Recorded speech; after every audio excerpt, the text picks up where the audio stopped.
My fear. Hey, folks, today is Wednesday, September 25th, 2019. Coming up next on Roland Martin Unfiltered.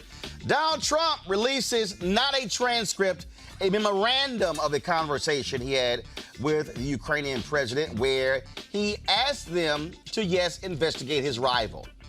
How stupid is this White House? They sent their talking points to Democrats and then sent an email saying they were recalling the email. Just a little too late. Congress is moving forward, of course, with their impeachment inquiry. Republicans are not too happy. I talked this morning with Karen Bass, chairwoman of the Congressional Black Caucus, on Tom Joyner. I will share that with you. Moss Point Mayor Mario King is here to talk about the controversy between him and the Board of Aldermen in that city. Video has been released of Georgia inmate Shali Tison dying in his cell. We'll show you that video and talk with his mother and attorney. Folks, disturbing video. An ATF supervisor with a Nazi tattoo is being sued for discriminating against a black agent. The founder of the Sacramento Observer, one of the oldest black newspapers in America, has died. And a woman is accusing an official in North Carolina NAACP of sexual harassment. Wait until you see these details. They go back, folks, 2 years. What will the national NAACP do? Will they remove this guy from office who's actually trying to run to be state conference president of the NAACP? Wait until I share you what this sister had to say. It's time to bring the funk. I'm Roland Martin Unfiltered. Let's go. He's got it. Whatever the miss, he's on it. Whatever it is, he's got the scoop, the fact, the find. And when it breaks, he's right on time. And it's rolling. Best believe he's knowing. Putting it down from sports to news to politics. With entertainment just for kicks, he's rolling. It's on go, y'all. It's Roland Martin, yeah. Rolling with Roland now. He's funk, he's fresh, he's real, the best, you know he's Roland Martin now.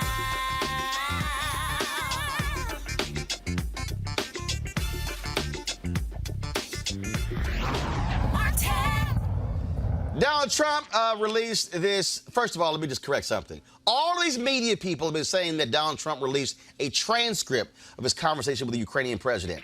That is a lie.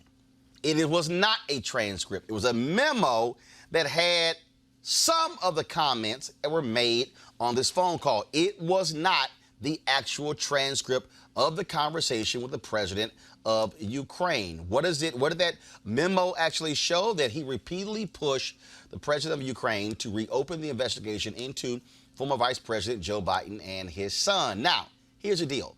That so-called investigation has been totally debunked. Republicans want you to believe that Joe Biden is corrupt, so is his son. That is a lie. It was an investigation. In fact, when Joe Biden, as vice president, went to the president to fire this Ukrainian attorney general, guess who also wanted the guy fired?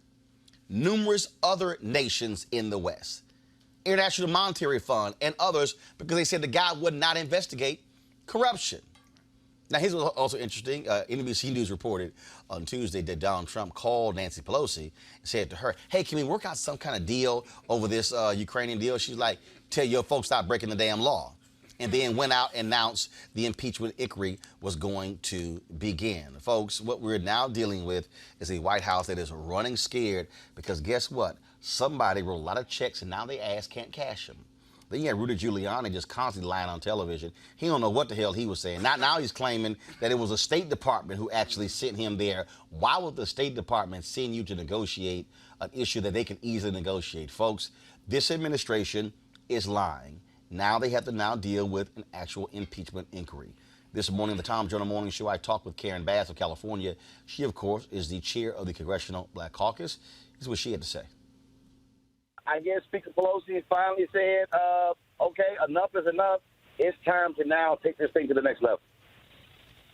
Absolutely. That's exactly what happened. And, I also serve on the Judiciary Committee, so we had been investigating the situation. There are so many different areas of this administration and of this president that are corrupt, that have violated the law. But, this time I think one of the reasons why it crossed the line is that we know that the Russians interfered in the 2016 election, and most of us believe he was complicit with that. Trump was.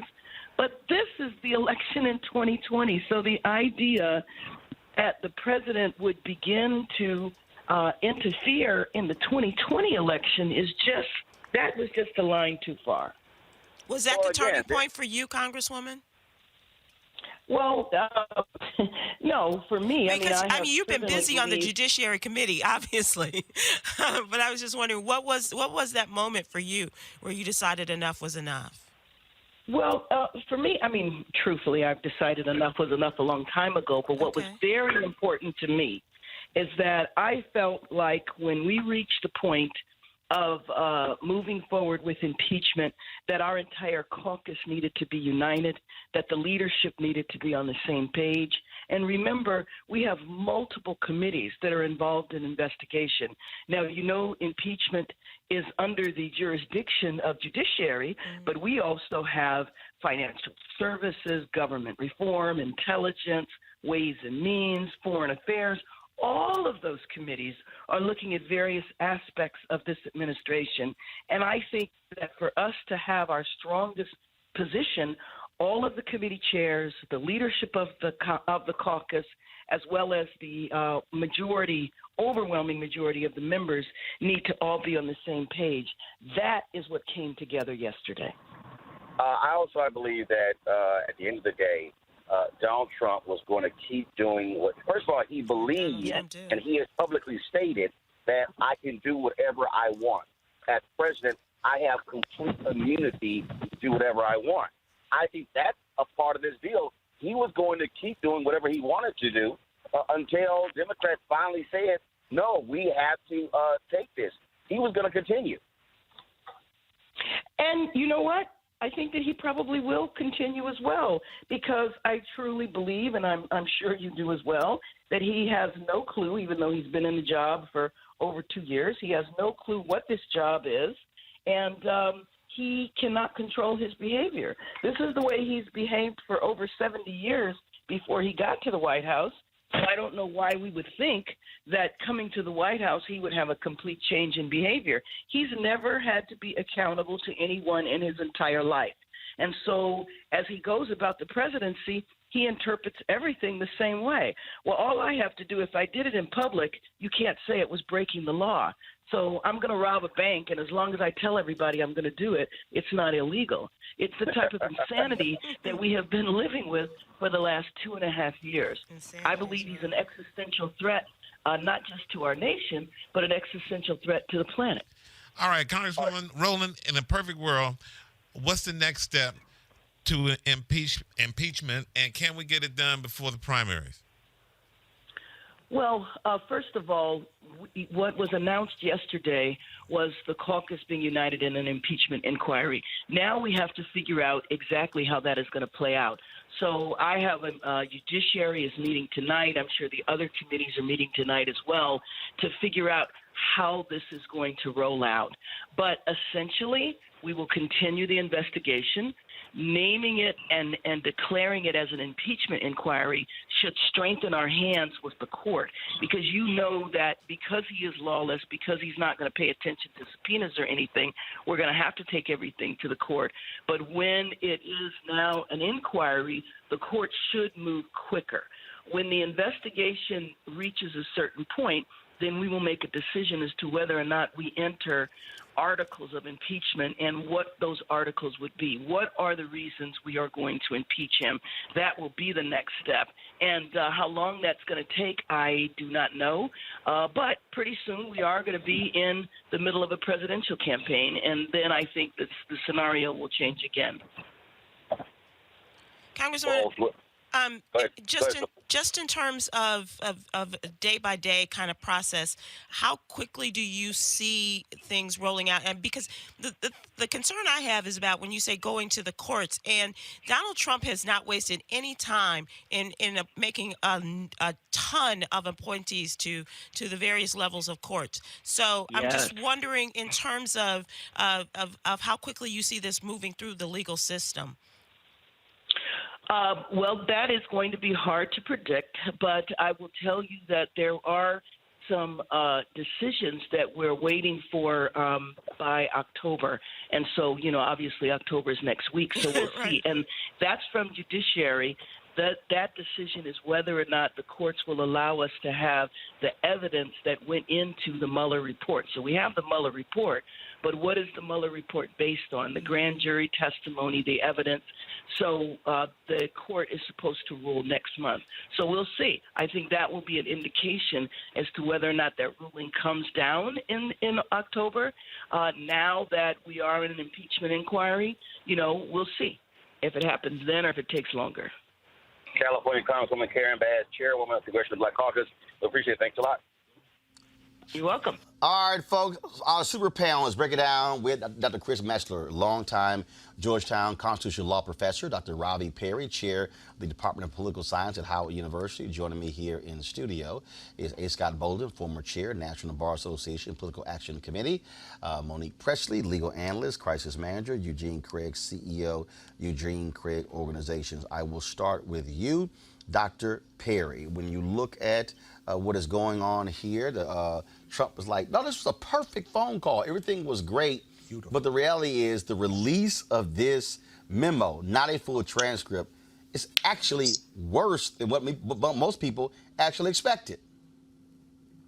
Absolutely, it is. I mean, it's surprising that they actually released it, but he really was pushed into a corner and had to release it because the Democrats made it clear that it would be obstruction of justice really to not release the transcript. And so, but this is not a transcript, as you just indicated. It's a memo of that shows the recordings of some of the people who were on the call along with the two presidents. And so the challenge that we have right now is that this is the fourth time that we have had an impeachment process of a president. And it normally takes about 4 to 6 months for it to clear the entire House. But then ultimately it has to end up in the Senate. And it has to end up in the same Senate that's controlled by Mitch McConnell, who, of course, is a close friend of the president. And ultimately it will require, if we want, for the Democrats, if they want the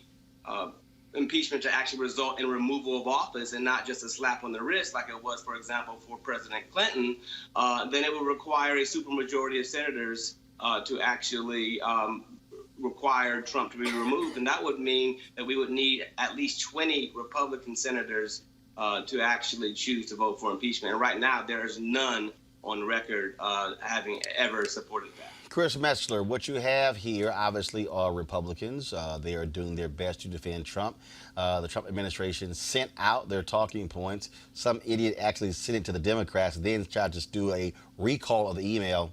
No, it was out in public within 3 minutes.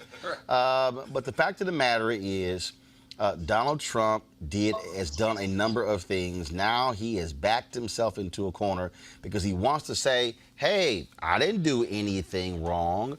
But it doesn't look good at all where you're trying to essentially ask a foreign nation to do something to impact your campaign adversary. All right. So, it's clear that I'm a Republican. I've been a Republican, but Roland, I don't want to get into the discussion about the politics of this. I just want to be clear so folks understand the process of impeachment, because I think there's too much confusion about that. So if you would just allow me to do that first, and then we can talk about the other stuff later. So for me, I think what folks have to understand is this. Impeachment and removal is a two-part process. So Article 2, Section 4 of the Constitution. First and foremost, think about impeachment this way. Impeachment is essentially an indictment. They have only to date been 2 presidents who have been impeached. Okay? So then there is the process of removal, where there is the trial in the Senate. The Senate ultimately decides whether or not the person should be removed. And there's also an important thing that folks need to understand about the trial process. The trial process in the Senate, the Chief Justice would proceed, would essentially preside over that process. But here's the thing. The Chief Justice is presiding primarily for the purpose of ruling on evidentiary claims. The Senate Majority Leader, for example, could say each witness is entitled to only 20 minutes of presenting their argument, and the Chief Justice cannot overrule that. So I think folks need to understand that even if the president is impeached, it doesn't mean that he is going to be removed from office. I think the question from a purely political standpoint is, does the president want to go down in history as the third president to be impeached? But look, we certainly understand the process here, but what is the real issue here, Scott, is that what people don't understand is that I know Chris wanted to divorce politics from this, but we have to be honest. Impeachment is a political process. It is not a legal process. So, for instance, I don't disagree. When you hear these Republicans say he did nothing criminal, first of all, the Constitution does not state that high crimes and misdemeanors has to be criminal. When you hear Giuliani say nothing done illegal, the Constitution does not stipulate that high crimes and misdemeanors has to be illegal. Right. It is a political judgment of Congress that the president is not acting in the best interest of the nation and that office. And so this entire process is inherently political. With plenty of Agreed. legality. Argument for me. No, I got you. No, but I'm saying that, Chris, and I want Scott to comment because I need people to understand that, because when you hear Republicans defend Trump by saying this wasn't criminal, this wasn't legal, what they're trying to do is, in this whole CSI world, is muddy the waters to get people to think, well, that was no crime that was committed by Trump. And impeachment is not talking about crime. Not at all. It's got plenty of legalities and legal stuff, but it's purely political, and it is in Article 2 of the Constitution. What's really interesting about the Republicans, that even this that's brought those who want to impeach the president in the House up to something like 200, maybe 204. No, they're actually now up to 217. 217. They only need 218 in order to file articles of impeachment or to move forward on it. But the other thing is this, right? If the Republicans want to talk about something not being illegal, what he did 4 days before he had this call, because he knew he had the call coming up, he froze the $390 million. We call that in criminal law, we call that insurance, because now you're going to have the quid pro quo conversation.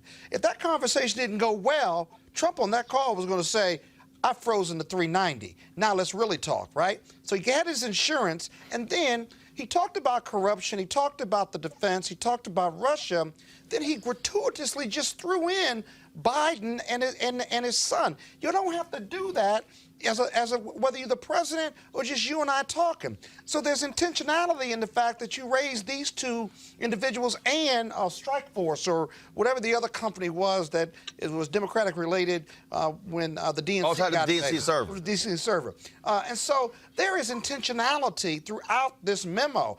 I tell you, though, it is the beginning, not the end. They just turned over the complaint, the whistleblower complaint. The whistleblower is going to appear before counsel, whether it's the Congress, publicly or privately, right? And then think about it, Roland. All the witnesses and open questions about these two documents is really where you get to the core of it. Monique, this is what is so laughable about this. The Trump administration used the DOJ to fight the release of the whistleblower complaint. That is actually what started this. They pissed off Congress in their latest effort to say, we're not turn over anything. Use the Department of Justice to block the actual whistleblower complaint. Then all of a sudden, the reporting then begins to begin to come out, where clearly the people who were aware of the whistleblower complaint start dropping dimes to the New York Times. Lots of dimes. To the Washington Post. Drop to the New York Times, news story to the Washington Post. Drop news story to the New York Times, news story to the Washington Post. And it went from blocking a whistleblower complaint, turning it over to Congress, to all of a sudden saying that were things that were said on a call that were foul, that then went to going after Biden, then it went to delaying the $400 million. Their ignorance literally forced Nancy Pelosi to finally break and say, enough is enough. No, I disagree. 100%. Trump uses the DOJ as his personal attorney. Yes. And if Scott was his personal attorney, he would have been fighting to try to keep the whistleblower complaint from being turned over too, because this whistleblower privately.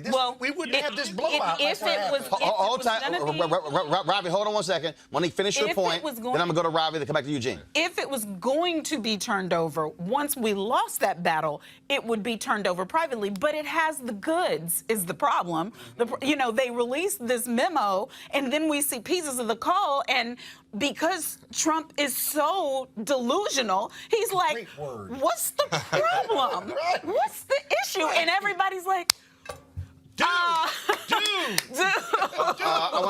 don't blame them. This was not naivete. They knew this was like the part where everything But here's the piece. But Ravi, go ahead. You want to jump in? Yeah, I just wanted to say that I think it's really important that we remember that Trump knew that this was an important phone call. He made the call the day after Mueller testified, right, in the House of Representatives. And so, and like you said, Roland, and he withheld a few days before that $400 million. This is very much obviously a quid pro quo, and we've never seen this as clear as day since we've had the Nixon episodes in the 70s, where we have a president who was so foolishly blind to the law. This is what happens when you are ignorant of the law. Eventually, it catches up to you. And we've known this about this president from the beginning. He never had respect for the institutions of democracy. He never had respect for the rule of law. He never even read the Constitution. When you see him at events, he doesn't even know the national anthem.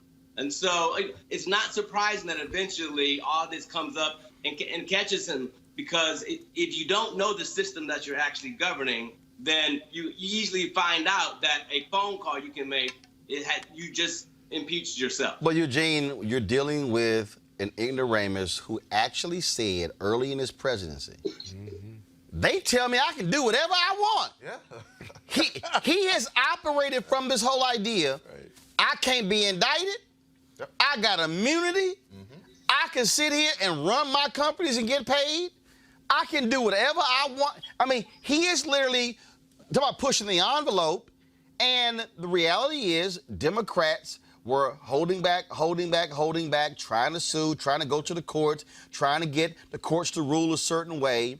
He said, to hell with you guys having actual oversight of the executive branch. I'm not turning over this. You can subpoena this. I'm ignoring you. I'm not. Oh, no, the law says that the IRS must turn over tax returns. Damn that. I'm not doing it. Steve Mnuchin, I'm going to ignore that. I'm not giving y'all any of the notes tied to all Mueller's work product. Don't matter. It was just this. It was this one thing after another. Yep. And he's operated from this notion that I can literally do whatever I want because everybody else in the country is subject to the law except the president. Yeah. And the thing is this, right? What he's come up against at this point in time is that he's come up against the one thing that is not partisan: intelligence community. What happened around this whole situation? He fired Dan Coates. He fired John Bolton. People in this town may not like John Bolton, but they'll respect him as an intelligence officer. People in this town actually like and respect Dan Coates. So, when all this went down, he got rid of Colts. He got rid of Colts deputy and then brought in an acting DNI who would come in and do his dirty work. He fired the ambassador to Ukraine, and fired the ambassador to the Ukraine. So, you know, the one thing that has always stumbled Trump, not blocked him, but stumbled him, is process of D.C., is the actual bureaucracy of D.C. It's the clapback of the intelligence community. And the Constitution. And the Constitution. And to go to what Scott was saying earlier, actually, the House currently has 218 votes for impeachment because the independent rep, Justin Amash, is in favor and agrees. I thought they were at 217. But here's the thing, Chris. Nobody's counting Amash. Here's the thing, Chris. Of course, you got Republicans who yell. Of course, Sean Hannity, all those idiots over there keep yelling, deep state, especially deeply delusional Lou Dobbs. But it's not even just a question of where the intelligence community is. This guy ignores the Constitution. I know he hasn't read it. So let's not even be confused by that. And Democrats had no choice to go this way because if they allowed Donald Trump to ignore subpoenas, to exert executive privilege of people who didn't even work at the White House like Corey Lewandowski, to do whatever he wanted, they literally were setting up a system where the next president could say, damn, y'all, I can ignore you too. At some point, you actually have to defend the Constitution in this democracy if you actually believe in it. Yeah. Yeah, but okay, but there are a couple of things here. Number one, I think from the Democratic standpoint, however, there is a challenge, and that challenge is, and as Republicans, we're very good at that, which is keeping on message and sticking to talking points. Look, you cannot have you cannot have impeachment charges that are 27 pages long. The point here, and let's be realistic about this, there are still a number of Democrats who were elected in Trump-leading districts who are concerned about what the message is relative to impeachment. Is it all of the above? Is it, and that's the thing. The issue with Nixon, and I think we oftentimes, really just ignore this lesson. The issue with Nixon was that there was a groundswell. Thus far, Democrats have not put forth in any articulate and coherent way that groundswell. I got you on that. I understand that, Chris, but Ravi, here's the reality. That people also, and Chris, you gotta stop overlooking this. At the outset, first of all, let's remember, Nixon was reelected in 1972. Agreed. Nixon was reelected after Watergate. His approval rating, and it was a slaughter, his approval ratings were around 65%, Ravi, at the outset of the impeachment inquiry.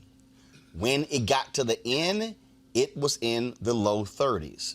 And so, the reality is, once you begin to have these hearings, and once you begin to hear these witnesses, and once you begin to hear people answer these questions, and if a Corey Lewandowski, if a Rudy Giuliani, if a Mike Pompeo goes before the American people and says, I plead the fifth, I plead the fifth, I plead the fifth, I plead the fifth, there is a natural reaction from the public. And that, Ravi, I think is the difference when it comes to why you hold these hearings, because you don't start with 65% supporting impeachment, because nobody wants to go through an impeachment process. There's a reason it has only happened a few times in American history, meaning you have done something that rises to a level that's not even political, that is just so far beyond the pale that we have to go to impeachment. And I think that's the difference. Ravi, what's your comment? I would remind us that what's unique about this impeachment episode is that Pelosi has allowed 6 different committees to actually investigate various aspects of this impeachment episode, in this case that they're building against the president. Usually it's just the Judiciary Committee, and that is, of course, chaired by Nadler. But what is interesting, and I'll give one shout out to our HU poli-sci grad brother, Representative Elijah Cummings, who is, of course, chair of the Oversight Committee, which has the broadest, really, mandate to investigate anything that looks untoward as relates to being a public official and all the business that goes on in the House. And so what is unique about this is that this has been a very methodical process that Pelosi has governed thus far. And as some of your guests said earlier, absolutely, this is the beginning. And the impeachment in the Constitution is meant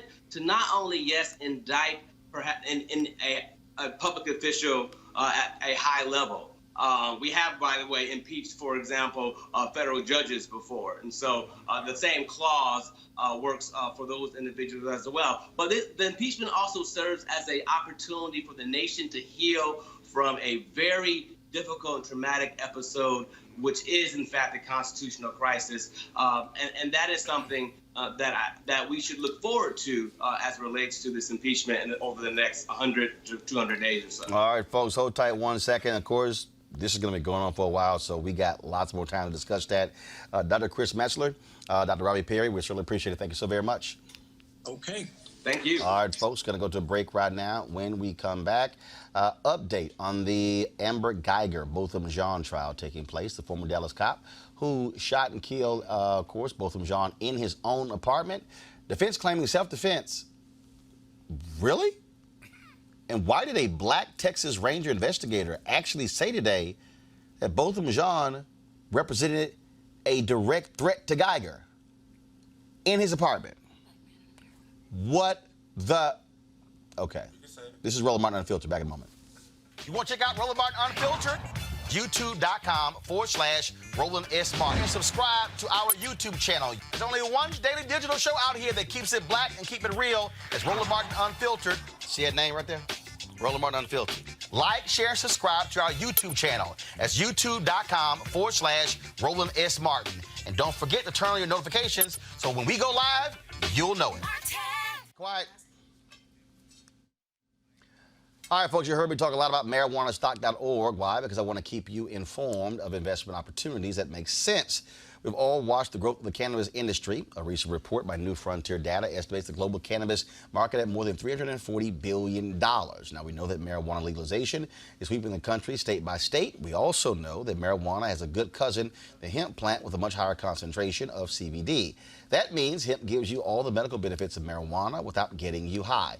Until recently, hemp farming was practically legal in the U.S., but it was, of course, made legal by the 2018 Farm Bill. Now, the folks at 420 Real Estate are giving our folks a great opportunity. And, of course, their business model is simple. They buy land that supports hemp CBD grow operations and lease it to licensed, high-paying tenants. That's right, they are hemp CBD landlords. And so what they have done for our Roland Martin Unfiltered family is allow you to make a minimum investment of $200. Originally, the minimum was $500, but now you can invest in this crowdfunding campaign for as little as $200 up to $10,000. All you got to do is go to marijuanastock.org. That's marijuanastock.org to get in the game and to get in the game now. Folks, my next guest believes elected leaders need to be held to a higher standard before taking office, and that the requirement for elected office needs to be more structured and intentional. Plus, they must have a minimum level of education or training. Well, Mayor of Moss Point, Mississippi, joins me right now to discuss that and this, let's just say, this drama he's having with his own alderman there. Mayor Margo King, how you doing? I'm doing great. How are you guys? All right, so what's the drama in there in Mississippi?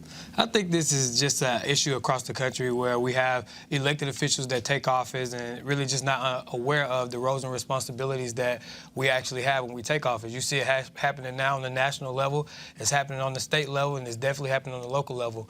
The problem that I see with it is that local politics, the policies and ordinances and laws that we create are immediately impacting our communities, and it's creating a chaos. You know, we are asking people who've never ran a budget to run a budget. We're asking people to create laws and policies that govern communities and quality of life to actually write these things. Then these are people that, some of these people can't even read and write. And so what I've created was a task force to say we need to have a legislative literacy across the country to kind of hold elected officials accountable. All you have to do in order to be an So basically training. Training. And the bill that I wrote in Mississippi actually died in committee last year. But wouldn't you need a constitutional change to do that? Right now, whatever the electoral requirements are to be a council member, a mayor, a governor at the state level. To be a registered voter. Okay, and if the drafters of the state constitution, for example, for Mississippi, wanted there to be more requirements, an education level or training, then wouldn't you need a constitutional change in order to implement that? Absolutely. So what you see, what I drafted was Senate Bill 2417. I've been looking at it. Which is a bill that actually does that. And so we understand the program. And again, to change the Constitution. To change the Constitution. Actually, it isn't a change. It would be to implement a new policy, a new state law that actually helps to govern these types of things. We're failing our people. And if we have to do if I have to create a grassroots movement, which is what I do, to actually impact something, to hold us accountable, it would be helpful. Because you can't hold these elected leaders accountable for things if they don't know. And you're not giving them the tools in the toolbox or even requiring them to have it. So it's unfortunate that where we are and kind of how we're governing our organization. Well, how much money would you have to put in the budget to do this type of training if the Senate bill passes? So if you put this, a lot of people talk about funded versus unfunded mandates. This should be a requirement before you're elected into office. They already have structures in place, so I think this would actually help fund our public schools, our public universities, because Stennis Institute is for Mississippi. You have University of Georgia that does it for Georgia. So there's already a structure in place to do this. Only thing those structures have to do is tailor a curriculum for municipal elections. Yeah, but I've read your bill, and I'm not sure your bill. Okay. This is real simple. If you're the mayor, why can't you simply, if a new council is elected, you simply have council training? You can try to do that, but my council voted against it, and councils across the country voted against it. It's just not. So y'all don't have retreats? No. You can't, as a mayor, you can't call a retreat? You can't call those retreats. You can or cannot? You cannot. Executive versus legislative. The legislative branch of government is responsible for spending money. Is they're responsible. So you have a city council that when you want to retreat, they say no. You want training, they say no. Yes.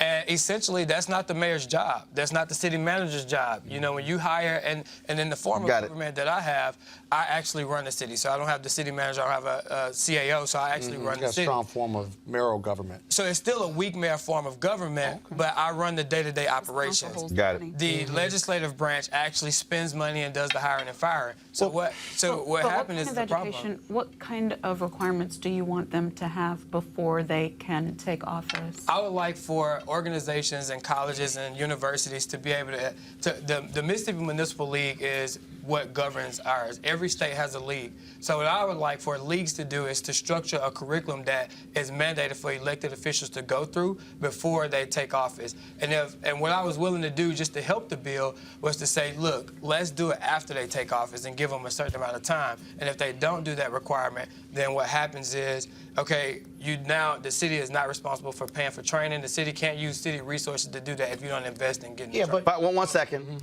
Final question, Eugene. Wouldn't it just make more sense just to replace them in the next election? But you still have the same type of people that would be elected. I mean, you can handpick your folk that you're slating with. I disagree. Bring your own slate. You can try to bring a slate, but then you risk the chance of electing them, which is still, to me, an absence of actually educating the people. But the people with the least amount of money and the least amount of education are of color, and the whole point of an elected form of government is that even if Eugene is, thick as 3 bricks, if I want Eugene to be my council elected official, and there's nothing to say that he can't do a good job of it because he has socioeconomic issues or because he's a victim of discrimination like many other black men in America. One second. Answer Money's question. What if he can't read? What if he can't write? Actually, had the issue in Detroit where you had. We had that issue with the president of the United States. You had that. Okay, so look, we'll certainly see what happens with that and whether or not it passes. I do think we need to have people who know what the hell they're doing. But again, the problem is. You got people right now serving who ain't never read the Constitution, and they actually they're rich and white. So this isn't just a local issue. It's a state and national issue. Okay. 100. Mayor King, I appreciate it. Thank you. Thanks a bunch. All right, folks, going to a break. We come back. We'll talk about the Amber Geiger trial that had taken place in Dallas. Thanks a bunch. Back at Roland Martin Unfiltered. Support Roland Martin Unfiltered. Be sure to join our Bring the Funk fan club. Every dollar that you give to us supports our daily digital show. There's only one daily digital show out here that keeps it black and keep it real as Roland Martin Unfiltered. Unfiltered. Support the Roland Martin Unfiltered Daily Digital Show by going to RolandMartinUnfiltered.com. Our goal is to get 20,000 of our fans contributing $50 each for the whole year. You can make this possible. RolandMartinUnfiltered.com.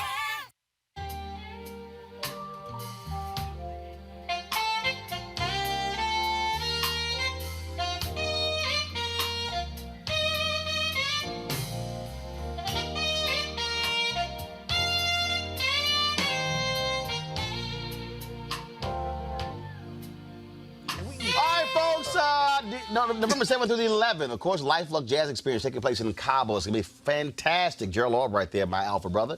It's going to be one of the folks performing there. It's top-notch music, food, golf, spa, all that good stuff taking place at the Omnia Day Club in Los Cabos, nestled on the Sea of Cortez in the celebrity playground of Los Cabos. The Life Luck Jazz Experience offers the ultimate getaway for discerning jazz aficionados. It's going to be a fantastic time. I'll be broadcasting Roland Martin Unfiltered there Thursday and Friday from Los Cabos. Great excursions, mini concerts, including the Spirit of Jazz Gospel Brunch, as well as the Jazz Sunset Cruise. Confirmed guests, comedian actor Mark Curry with Joe Albright, Alex Bouillon, Raul Madon, Incognito, Pieces of a Dream, Kirk Whalum, Average White Band, Donnie McClurkin, Shalea, Roy Ayers, Tom Brown, Ronnie Laws, and Ernest Quarles. For more information, please visit www.lifeluxjazz.com, LIFELUXEJAZZ.com. You want to book your package real soon to get those airline tickets as well. And so while folks are freezing in the Northeast and on Midwest all across the country, we'll be having some fun, some sun-drenched fun there in Cabo. All right, folks, let's talk about the day 3 of the Amber Geiger trial in Dallas. She's the former Dallas cop on trial for murdering Botham Jean. Now, today was quite interesting because a Texas Ranger testified, this brother right here, Robert Armstrong, actually testified that, pull it up please, testified that Amber Geiger, folks, he actually said that Botham Jean represented a significant threat to the life of Amber Geiger. Botham Jean was in his own apartment.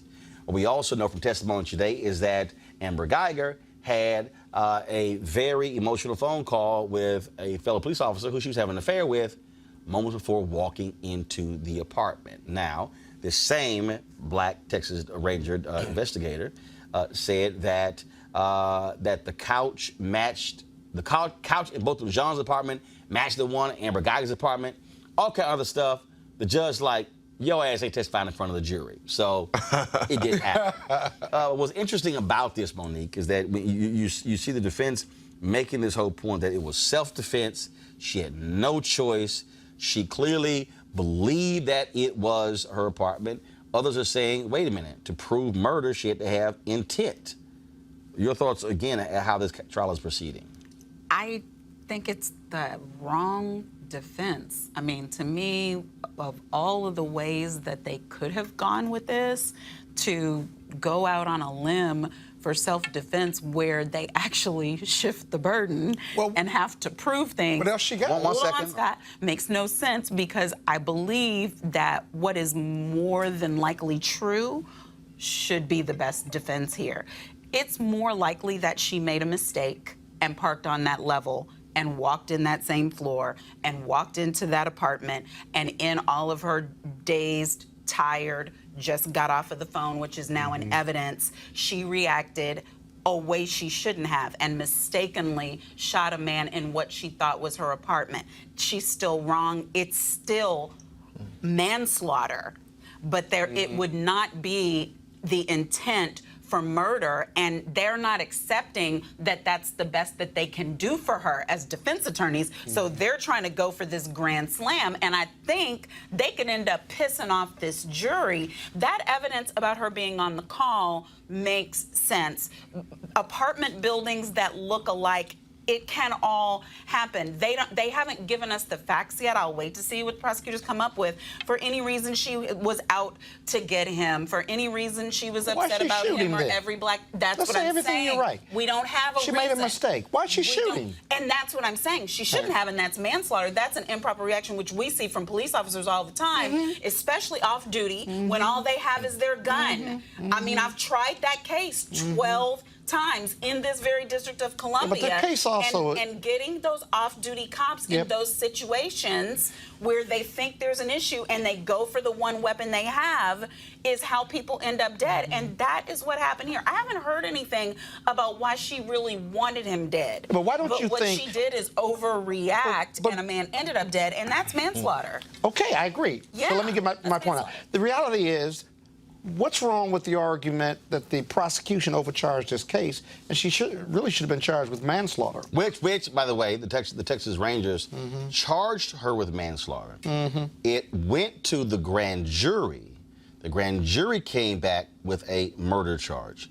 The Dallas District Attorney's Office did not pursue the manslaughter charge. Didn't bring it up. In fact, Robert Armstrong, of course, the Texas Ranger investigator. Again, this took place outside of the jury's presence. He said today that he felt that she did not intend to kill him. He said that it was a mistake, and he said she should have been indicted on manslaughter. They decided there the jury should make the decision, not listen to him. Yeah, and here's the thing. Yeah, because now they charge. But when the DA went on TV and we saw that black mama judge do what was priceless, there were all the conspiracy theorists saying, she's trying to throw the trial because in Dallas, that's what people are saying. Either she overcharged it because she didn't care about coming back with a guilty, or they succumbed to pressure and she improperly charged. Yeah, but either way, she made a case harder for her people. Probably overcharged. Hold on. But Eugene here. Here's what you had. You had Faith Jenkins, who was the district attorney in. Excuse me. I'm a lawyer on this show. I got this. Okay, stop talking. Keep talking. Faith Jenkins was the district attorney in Dallas, Republican. When all of this went down, the grand jury indicted. She lost her re-election to John Cruzo, Democrat, who's now the district attorney. So the interview Monique is talking about was John Cruzo giving the interview the day before the trial when the judge said, there's a gag order. Why in the hell is anybody talking? And she's absolutely right. People in Dallas were demanding murder charges. I was down there for a town hall at a church there, and folks, they wanted nothing less than murder. And there were people who were trying to explain to the audience, understand, in these cases, I know you want murder, but you have to understand the difference between murder, second-degree murder, manslaughter, vehicular. I mean, there are multiple categories when somebody dies, and their deal is you got to charge them with the right one. And let's remember, when you had the cop in Chicago who shot and killed Rekia Boyd, they went to court. Dante, I forgot the last one, it was Dante. They go to court. The judge said they improperly charged him, and he walked. Yeah, but here... 1 second. So I'm not a lawyer, but I'm playing I'm on this panel with these lawyers. So the thing is this, right? I actually think that there is an outside chance they can come back with a conviction on the murder charge. Looking at the testimony from the neighbor today, there was some discussion between both them and Amber Geiger. Yeah, the neighbor testified. He heard some back and forth. He said what he did not hear was her saying, get on the floor. Yeah. He did not hear any police commands. He heard a back and forth, and then he hears gunshots. Then he hears gunshots. And he also testified that he previously, because they were next to each other, he often heard him singing gospel music in the morning. So he laying out, I've heard this guy talk before. Go ahead. And then on top of that, both of them was probably going to be determined is that he had to open the door. Her fob, her key didn't work. And so between her not being able to get into the apartment, him letting her in, and then, she not giving any type of command to, one, de-escalate the situation, probably take control of the situation. She just fires off her weapon after some level of discussion. I mean, I'm not a lawyer, but I'm going to play one on the show. I think that shows some level of intent there. First of all, you don't have to be a lawyer, because the reality is if you're sitting on a doggone jury, you're going to be making a decision. The jurors are not lawyers. But they are listening. And again, this trial, folks, of course, cameras are in the courtroom. It's being live streamed every single day. So people are actually watching this trial, listen to the testimony. Final comment, Scott. there's a real question as to whether the murder charge, let alone one form of the manslaughter charge, even gets to the jury. Because when the prosecution rests, you can bet the defense is going to do a motion to dismiss, saying that they haven't proven their case for murder, at least beyond a reasonable doubt, or that no jury could find murder based on the evidence that was put in. Look for the judge as to whether she's got the courage to let the murder charge go or keep it all in and just punt it to the jury. That'll be important to watch. All right, folks, let's go to this story out of Georgia. The family of Shali Tison, the former inmate in the Rockdale County Jail in Atlanta, said he tried to get help before dying naked on the floor of his cell. Folks, this is the video that was released last week. Oh, my goodness. And so what you see here is you see Tison buzzing for help. Help does not come. Certainly in the family of Tison says this is shameful here, the actions that took place in that jail. Joining us right now is Tilson's mother, Tanisha Tison, and her attorney, Mawuli Davis. First and foremost, Ms. Tison, we're certainly sorry for your loss. Are you alleging in this case negligence by the jailers there? That's what caused the death of your son? Absolutely. And it's beyond negligence. It's actually torture, intentional, and something that should have never, ever happened. He was in that condition, in that particular cell for 7 days. He was in a cell for 7 days, solitary for 7 days by himself? Correct. 7 days without a toilet, without a bed, without a water source.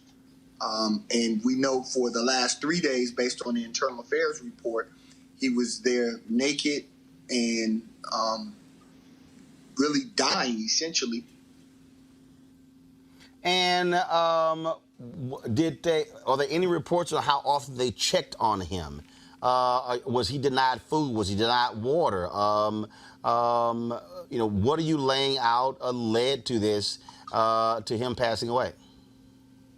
So he died. The medical examiner found that he died of dehydration, which is unheard of in the United States. He was having a mental health crisis, and rather than send him for medical treatment, they locked him up in solitary confinement. What we can see is that there are food trays, styrofoam trays, all kinds of garbage, and in the cell in which he passed away. But what we don't know is whether or not they ever actually passed him water or anything of that nature. He was having a mental health crisis. He should not have been in jail. He should have been in a hospital. Has any, Ms. Tison, any actions taken against any of the jailers? Is there actually an official investigation? What's the status? Shali's case was just in a special grand jury, and we're waiting for the verdict to the special grand jury. So the special grand jury is determining whether or not any sort of indictment will be handed down against those jailers? Yes. Or any recommendation for a criminal prosecution. And so we are obviously very, very concerned that not one of these jailers were ever terminated for supposedly, it was supposed to be every 15 minutes a suicide check on him.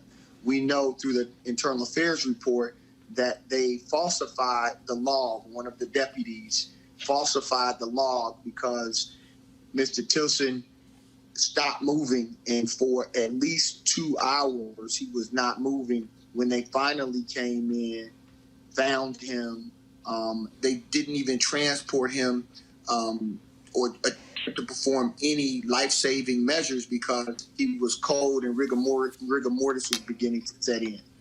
That is certainly, sad to hear. We will await that special grand jury. We certainly thank both of you for joining us and certainly keep us apprised of what happens in this case. Thank you. Again, Mrs. Tison, take care, as well as Attorney Davis. Thanks a lot. Thank you. All right, folks, let's talk about this story out of Seattle. A federal agent, Bradford Devlin, has worn a Nazi-themed tattoo which shows a German Eagle SS Lightning bolt since the early 2000s, when he says he got it while working undercover with the Order of Blood, an outlaw white supremacist biker gang in Ohio. He's now a senior supervisor in the Seattle Field Division of the Bureau of Alcohol, Tobacco, Firearms, and Explosives. Devlin says there are a number of other former undercover ATF agents with similar Nazi tattoos, calling them war trophies from their undercover days. Well, that tattoo, along with a series of emails sent from Devlin's ATF account mocking black people and then President Barack Obama, are at the heart of a federal lawsuit filed by Cheryl Bishop, an African-American ATF supervisor and former bomb dog handler. She says she was a target of retaliation when she complained about abuse by Devlin, who says he won't remove his tattoos until other agents remove theirs. Really? Wow. Is this crazy-ass white people a section or no? We're not there yet. Sure, we can go ahead and make it that. Listen, if you keep the tattoo as a war emblem, then you pretty much believe in it because it represents who you are and you're showing it off to people. That's going to be a great piece of evidence for her in her federal lawsuit, along with the emails and everything else that's coming her way. She also claimed that she was promised a major assignment in Washington, D.C., had gotten approval to do it, and all of a sudden, Devlin said, no, you can't do it, you can't go. She said that actually has hurt her career as well. But he could say he got this while working undercover, doing some honorable job. But as long as he has that tattoo, he's endorsing what he learned undercover, and it represents who he is. That's going to be hard to overcome in federal court. Monique? No, I don't think people can make you remove your tattoo. I don't think they can, but he's still I don't think that it can't be a requirement if it's in a place that does not show. What about the racist emails along with that emblem? But that's why I'm talking about. But that's why I'm talking about the tattoo, and that's why I believe maybe because of that he should be the emails and things he should be fired. But the forcing of something adding to your body or taking from your body, I think just as a strict matter of law, but it's the antithesis they can't of the American values, and he's a member of a federal police force, and he is promoting Nazism. Right, but what he's saying is, if it's true that he got it while undercover doing his job, so then I don't know that you can require. You know, in this case, the ATF agreed to pay for its removal, and he still refused. And I understand that it's a significant amount of pain. No other police force should have a racist symbol either on their clothing or their body. I'm sorry. They're there to protect and serve. Eugene, what you have here, again, you have this sister in filing this lawsuit saying that she was denied. And again, having these emails showing him mocking black people and then President Obama kind of helps. Well, I think, I'm probably going to lean towards Monique's argument here. You know, I think, probably forcing somebody to put something. That one. You backing her? Push something or take something off of a body is a stretch. But when you have the hard evidence of an email trail, that's more than enough to fire somebody. It's more than enough to sue an agency. It's more than enough to sue an employer. And it's hate speech. It's hate speech. But I do think that you do have certain rights within this country that protect. You don't have a right to be a part of ATF and have that emblem on your shoulder. You don't. You can go do something else. But the way the laws are written right now, is that you have to probably go after. So you tolerate it as a Republican, right? You tolerate it as a Republican. I don't tolerate it as other Republicans. Right. You endorse it. I don't endorse it. You just tolerate it as a Republican. You know better than that. Nobody's making you get rid of your tattoos, Scott. I don't have any tattoos. We don't know that. Ain't never been. You could have one right here. I tell you I don't. But we don't know that. I got two brands, Cap Alpha Psi. That ain't hate speech. You've known me for a very long time. To some it is. I do. Hold on a second here. You know me the for a black very and long the old time gold. now. You know I got no tolerance for no hate speech. I agree. Okay. It was a question. I know. Because if you allow an ATF officer to promote that, to have that, got 30 more seconds. And won't do it, right? Then you're you're endorsing the fact that he's got a right to wear it and promote hate speech as a federal police officer. He's not wearing something. He is wearing it. You just saw a picture where he pulled it up the show. You spit in my eye. Sorry, Can we have the next topic? No. Well, it's his show, but he said we have 30 seconds. But my point is, there's got to be a way to resolve that. I've been assaulted personally now. Oh, my goodness. I'm going to let y'all handle that. Next thing is going to be me, too. Are y'all Don't done? weaponize it. Don't weaponize it. Y'all done? Y'all done? All right, gotcha. Sorry. William Lee, the publisher of the Sacramento Observer, folks, has passed away. The newspaper he founded more than 50 years ago was Sacramento's source for African-American news. Lee died over the weekend, the age of 83. A pillar of his community, he documented the lives of African-Americans before they were elected officials, judges, doctors, and lawyers. He will be a tremendous loss to his family and community. Our thoughts and prayers are certainly with them. All right, folks, a quite disturbing story out of North Carolina, where an African-American woman who actually works for the NAACP, she says she was sexually harassed by an individual who worked for the NAACP, but to make it worse, this person now is running for the state conference presidency of the NAACP. These allegations, folks, go back now 2 years. They go back 2 years. They have been speaking to this very issue. I'm trying to pull up, there was a news conference today that took place in California, it took place in North Carolina, where they detail this sexual harassment. Reverend William Barber, the former head of the North Carolina State Conference, NAACP, was at that news conference as well. I'm going to start with you, Monique. What's interesting here is that this has been going on for 2 years. The national office can actually remove someone from their position with these allegations. They hired a law firm to investigate, went through the investigation, detail these comments, detail these actions, present that report to the state conference. And these were individuals who actually were NAACP National Lawyers of the Year. But the fact of the matter is, NAACP still has not acted. And so these women are saying, and these elders today stood up at a news conference, North Carolina, these women, and said, we're standing with this woman, and it's time for the NAACP to act to remove this guy from consideration running for state conference president. Just your thoughts on this, and again, I'm trying to pull up this news conference. Yeah, Share I've been wondering, I believe it seems to me like there's something just missing from the story, because they followed process. They did what they were supposed to do. They did way more than was done for Franken when allegations came out. I mean, he was forced to resign without the semblance of process, due or otherwise. And so they get this report, and then no action is taken. And I mean, that's within their rights to do. But we don't know whether, because sometimes, no, they're not going to get me today talking about complainants. Just listen. We don't have the facts. The conclusion may have been inconsistent, for example. Right. Or they may have had a finding, inconclusive finding, and that's why they haven't acted. But I do say this, the senior leadership of the NAACP in North Carolina ought to say something. No, the senior, but they have. And that's the point there. What they've done is, Reverend Barber, when it actually happened, they went through the process. They actually hired an outside but what's in the report? Actually had an investigation that detailed and confirmed what actually took place. And other women have actually come forward as well. And what they're saying is the national office, they have the authority the president and CEO literally has the authority to remove somebody. And they're saying it is ridiculous this person is actually running to be president of the state conference. Why haven't they done it? Don't know. Don't know. I actually sent a text message before we came on the show today to their national spokesman, as well as the president, CEO, Derek Johnson, saying we're discussing this on the show today. I would like to get a statement from them. They said they were going to send a statement, and then let me check. I have not gotten it thus far. I sent that text message at 5:24. It's now 7:05, so I have not gotten it.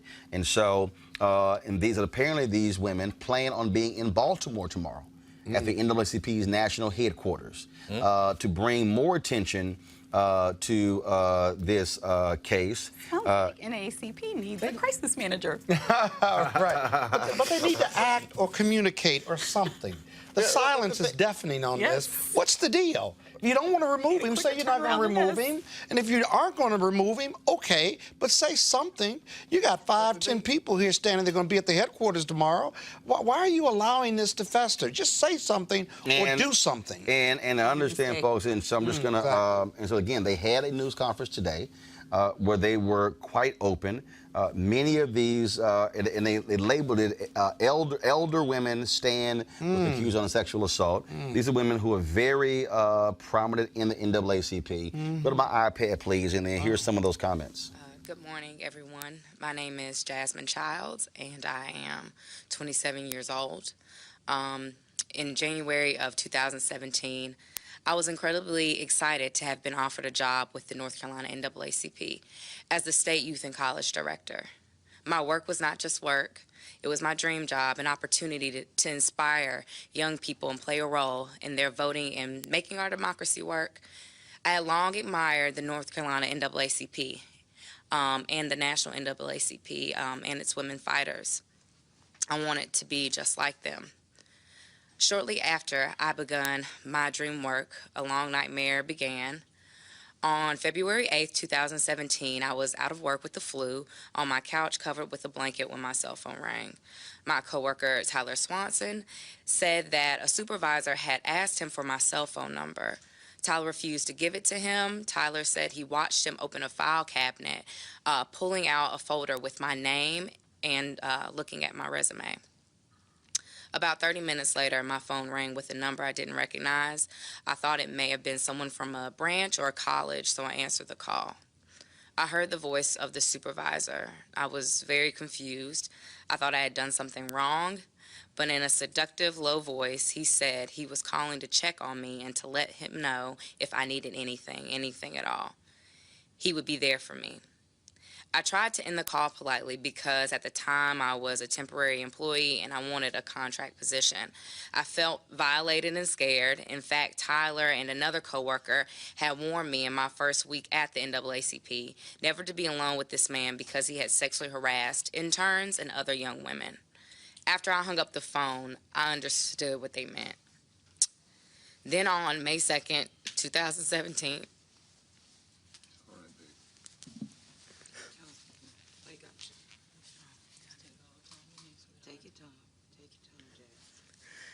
the staff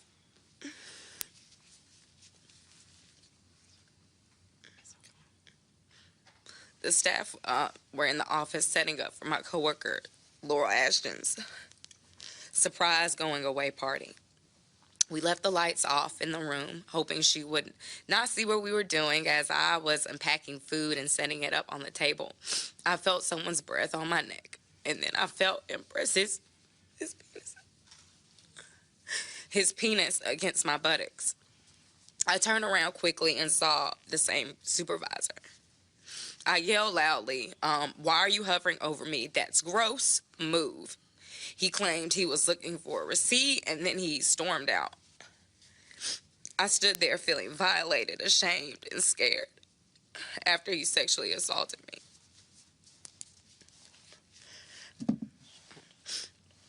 Concerned about my safety and that he would get more aggressive, I reported the incidents and filed a sexual harassment complaint.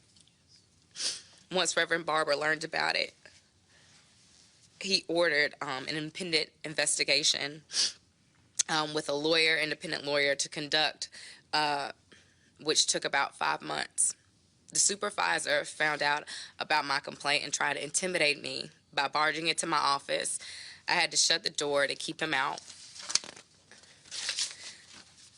And I felt like a hostage. He resigned during the investigation, but he repeatedly showed up at NAACP events and would stare me down. And this too made me feel violated. At the conclusion of the 5-month investigation, the attorney/law professor gave her determination in a report. She concluded that I had indeed been sexually harassed those 2 times and several others. Reverend Barber sent the report to the National NAACP with a request that he be expelled as a member, which only the national body can do. However, Nationals advised the North Carolina NAACP to file a cease and desist order banning him from coming to any more NAACP events, and they did. But he defied the order and appeared anyway to stare me down. I left the NAACP and I became aware that he was running for the state's NAACP president. So I wrote an open letter to National President Derek Johnson asking that he use his power to stop it because he would endanger many women. He failed to respond to me. Instead, I was told to file an Article 10, the process used to have a branch member removed. I did that and got a requisite 42 signatures from members across the state of North Carolina. I have yet to hear from Nationals. A different Article 10 was filed for expulsion of the same man who sexually harassed me for his protest in front of the Alamance County Commissioners meeting, and with television evidence, the National NAACP dismissed it. Moreover, not only does the perpetrator still have a close relationship with the executive committee, members of the executive committee, the North Carolina NAACP, but as I said, he is now running for the president of the North Carolina NAACP. As president, the predator will have access to many women locally and nationally. Standing here today is the last thing I wanted to do, but I have come forward for two reasons. First, to name the perpetrator who violated me. His name was Reverend Curtis Everett Gatewood. I'm also coming forward to demand that the National NAACP stop violating me and its women members and expel Reverend Gatewood and establish a sexual harassment policy. I want to be included in the process of developing this policy. These past 2.5 years have been very traumatic for me. This has been the most difficult thing I've ever had to deal with. First, I was violated by Reverend Curtis Gatewood and then violated by the National NAACP. I had to get professional counseling. I've wept many times, and it continues to haunt and hurt me. Seeing him flaunt himself on Facebook as a champion of young people and him running for president traumatizes me further. Moreover, people in the North Carolina NAACP have cascaded the elder women who support me without knowing all of the information.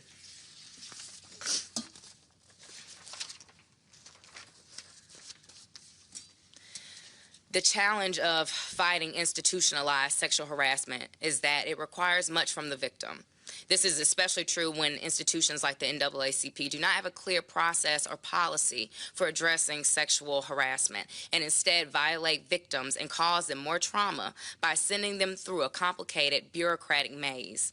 It's sexist. They cannot fight racism and protect sexism. It is wrong.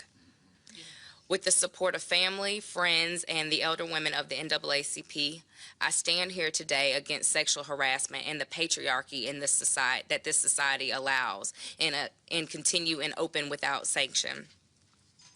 I also stand here to demand that the National NAACP expel Reverend Gatewood for proven sexual harassment and sexual assault. To the many other victims of Reverend Curtis Gatewood and his sexual violence, who are scared to come forward, I stand for you today, and I'm sorry for all of the pain that he has caused you. Yes. I will not stop. We must protect other women. Yes, we will. Yes, we will. All right.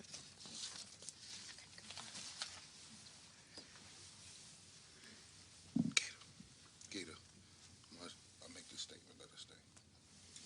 Yeah.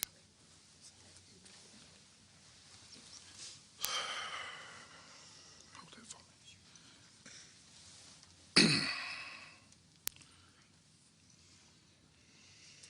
Jasmine is a leader, Yes. and Jasmine is a champion among women. Her mother is here. I want to make sure the media knows this is her mother. Come in. To stand with her today. And her brother is here. And when she asked me to come and stand with her today, Jasmine, there was no hesitation or question. I was in El Paso organizing the campaign, Poor People's Campaign, when the elder sisters decided it was time for them to make a stand. They have not been hasty. They have tried. They have written. They've sent open letters internally. And they have found nothing but resistance. It is important to know, that this group of elder women include bishops, presidents of branches, long-term fighters for justice, people who have stood up to the literal gun violence of the Ku Klux Klan. Yes. And they met with this sister and her family and said, this is one battle we cannot let pass. Yes, yes. No more.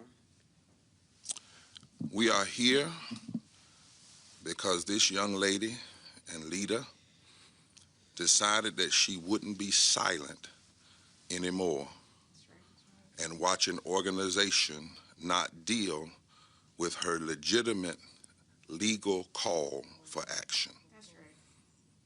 We are here because Jasmine's truth about sexual harassment is not hearsay, hyperbole, or a fixation of her imagination.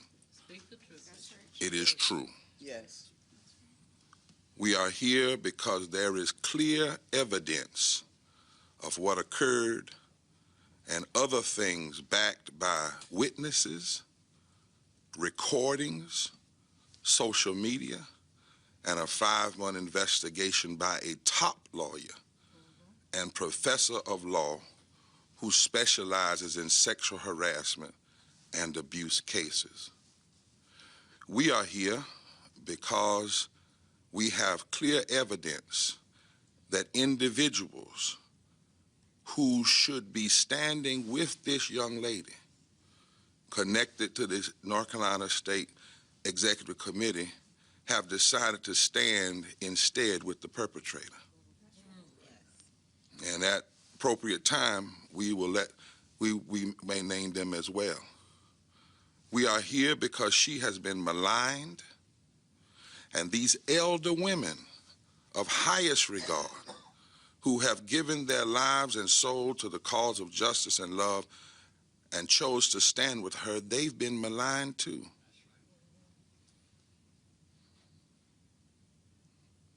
And any others that may come forward, they've been ignored. And these women and this lady and this mother has been accused of petty politics. We're here because we and the current state president, Dr. Reverend T. Anthony Spearman, and 2 top lawyers for our state provided counsel along with myself and informed the National 2 years ago. Let me say that. 2 lawyers, myself and the current state president, informed the National 2 years ago and have continued to push the case. National affirmed receipt in numerous ways, but has chosen not to act in ways that only the National can by virtue of its Constitution. Yes. No state president or state officer, anyone can remove or expel or suspend a member. Shame. We have reviewed the bylaws and Constitution, and there is no clear guidance on dealing with sexual harassment. So the only way it can be dealt with at this current stage is for the national office to act, and power that is rendered only to the national office. We are here finally because there are messages sent to at least one person who gave witness testimony in front of Jasmine. And this message should concern us all. Yes, it does. This was sent by the perpetrator to one of the persons who gave testimony. But if she does this to the wrong person, it could end violently. Some of the past mass shootings were driven by people who say they were mistreated by others within their places of work or worship.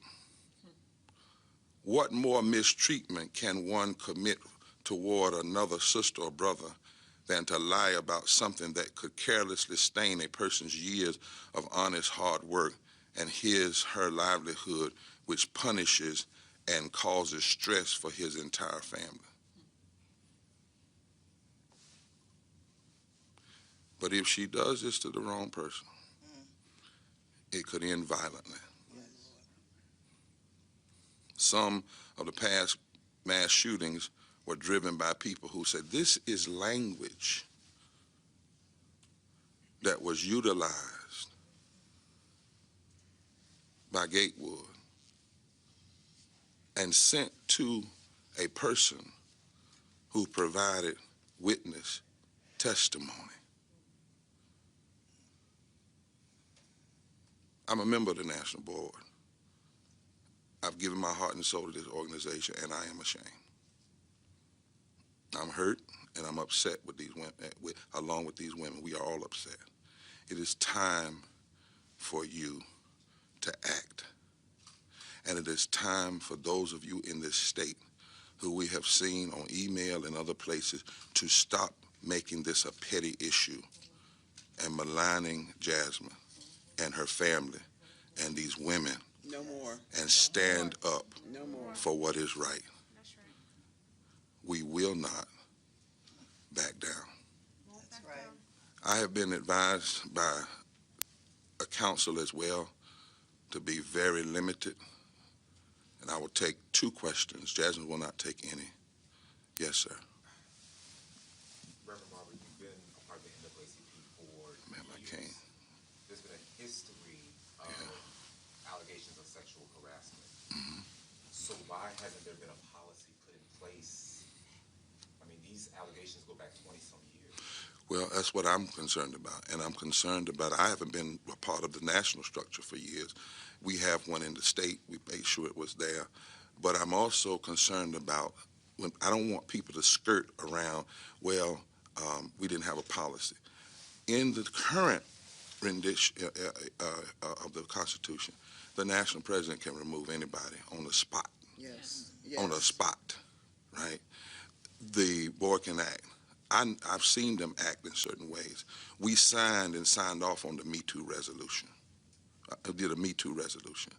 This is not about, as much as there ought to be a clearer policy, this is not about the lack of policy, it's about the lack of principle to act right now. Yes, yes, here, here. The moral thing to do, the right thing to do. Yes. There's comes a time that you do what is right. That's the whole fight of this organization. We were told, oh, we can't end segregation. Yes. We don't have a law, a policy. Yes. This organization said, though, that segregation violated higher law. That's right. And whatever policies kept it in place were immoral. Yes. And if you do that in the social structure as it regards to racism, you surely have to do that in as it regards sexual harassment and sexual violence. One more question. And isn't that the irony? It is. And the organization that's dedicated to ending discrimination is discriminating based on gender. Yeah. This hurts me deeply, and all of us. If we're going to show folk what to do, and we're not giving up. This organization, in this state, we fought, we went to jail, we beat back racism and voter suppression. We're fighting for health care for everybody. We claim in this organization we want young people in, and here is a young person who came to give their early life. This girl could go anywhere she wants to. Yes. Yes. Anywhere. She's educated and trained. She came in this organization. And when she let us know what was going on, we immediately did an objective investigation. Immediately. A female top lawyer who specializes in these issues. She did a deep dive. By the time it was over, I was transitioning out, but I stood with the incoming president to say to National, this is for real. And it makes no sense. And if they try to blame the women or blame me or say we didn't follow this or that doesn't hold any water. Yes. Because if this organization had said that down through the years, we would have never made any progress in this country. Because everything we fought was policy. was legal, but it violated our deeper moral values, our deepest religious values, and our deepest constitutional values. I'm sure that this mother didn't wake up this morning or last week or month before that she wanted to be standing up here with her daughter. But she came today because she has seen and heard people maligning this child and these, and excuse me for saying child, but I got daughters her age, this young lady and these women. You know, it's time for it to cease. And members of the North Carolina NAACP, it's time for it to cease. This sister, this young lady is telling the truth. Yes. And those of you that malign her and line up with the perpetrator are further harassing her and causing violence towards her. Yes. No more. No more. No more. Thank you. What your relationship is like now with Reverend Gabriel? Because in my eyes, since I've been in this market, he's been your right-hand man. No, that's not exactly true. He worked for the NAACP. All of the staff worked, but he's not a right hand. I don't know where that mentality came from. Well, a lot of people, this is my right hand, and there were thousands of people that got arrested. He was a part of the team. You don't know what people are doing until you see. But this is not about personal friendship. That's the very thing it's not about. Whether or not I'm a personal friend or a staff worker or a member of my church, that has nothing to do with this. What was his role? This has something. He worked for a portion of time as the coordinator, the HK-on-J coordinator when we first started, and did some work in that regard. And then he was also, at one point, the head of the Durham chapter, is that correct? That's been some time. I can't remember all of that history, but yeah. So what is he now? Does he have a role now? Well, no, not that I know of. There was an incident where he wrongfully assumed the position of president of Alamance, and the National removed him from that here a few months ago. And now his... Long history. He's been with the... He's been, yes, that's right. And when is this election? October 5th. Very, very soon. Yeah. What's the date? October 5th. Yeah. October 5th for the president. Thank you very much. Thank you all very much. As I said, folks, a couple of hours ago, I sent a text message to the president of the NAACP, Derek Johnson, and their national spokesman, and they said a statement would be forthcoming. We've yet to receive that, and so certainly when we do hear from the national NAACP, we will certainly alert all of you. Folks, that is it for today. Don't forget, if you want to support Roland Martin Unfiltered, please do so by joining our Bring the Funk fan club by going to RolandMartinUnfiltered.com. RolandMartinUnfiltered.com to join our fan club. Your dollars go to support this show and what we do. Tomorrow, I'm going to be broadcasting from Lima, Ohio, folks, where, of course, I'll be speaking there for an organization there. Let me get it for you. The Lima Area Chamber Foundation with the Lima tied to the Lima Allen County Chamber of Commerce. And, of course, we'll be speaking there. If you have not gotten your tickets, do so. And so I will see you guys there tomorrow in Ohio. Looking forward to it. Certainly got a good word for you there about black folks coming together to fight oppression and bigotry in this country. And so I shall see you then. All right, people, I got to go. Stay black unapologetically. Holla!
You want to check out Roland Martin Unfiltered? YouTube.com/Roland S. Martin. And subscribe to our YouTube channel. There's only one daily digital show out here that keeps it black and keep it real. It's Roland Martin Unfiltered. See that name right there? Roland Martin Unfiltered. Like, share, and subscribe to our YouTube channel. That's YouTube.com/Roland S. Martin. And don't forget to turn on your notifications so when we go live, you'll know it. Hey everybody, this is Sherry Shepherd. You're watching Roland Martin Unfiltered, and while he's doing Unfiltered, I'm practicing the wobble. Yes, I am. Because Roland Martin's the one, he will do it backwards, he will do it on the side. He messes everybody up when he gets into the wobble, because he doesn't know how to do it, so he does it backwards. And it just messes me up every single time. So I'm working on it. I got it. You got Roland Martin. Hi, my name is LaToya Luckett, and you're watching Roland Martin Unfiltered. What's going on, everybody? It's your boy Mac Wilds, and you are watching Roland Martin Unfiltered. What's up, y'all? It's Ryan Destiny, and you're watching Roland Martin Unfiltered. What up, Lana Well, and you are watching Roland Martin Unfiltered.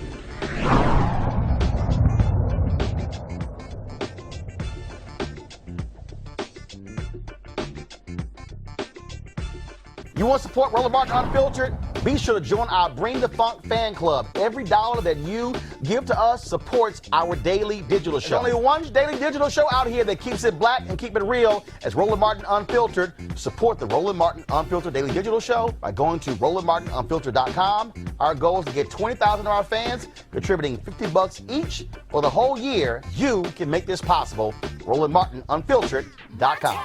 Hey fam, want to check out Roland Martin Unfiltered? The blackest show on all of digital, cable, and broadcast. Check out our audio podcast.